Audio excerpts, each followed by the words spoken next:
Saudara, harga emas di Kota Banda Aceh hari ini naik mencapai Rp60.000 per mayamnya. Dan saat ini perhiasan emas dijual Rp3.020.000 per mayam termasuk dengan ongkos pembuatan. Harga emas di Banda Aceh pada Minggu 12 Maret 2023 naik tipis. Jika dibandingkan hari sebelumnya, kenaikan mencapai Rp60.000 per mayam. Salah seorang pemilik toko emas di kawasan Jalan Cipante Kulu, Banda Aceh, Abu Bakar mengatakan, harga perhiasan emas saat ini dijual Rp3.020.000 termasuk ongkos pembuatan.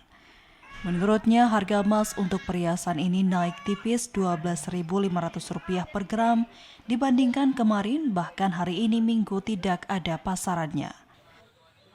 Per mayamnya Rp3.020.000. Maksud dengan ongkos ya? Udah sama ongkosnya itu. Iya.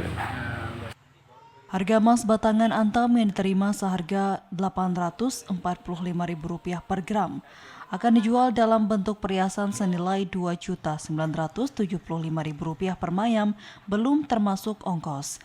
Kenaikan harga emas antam dipengaruhi oleh pergerakan rupiah terhadap dolar Amerika Serikat dan tergerus oleh inflasi. Dari Banda Aceh, Fajariana TVRI Aceh melaporkan.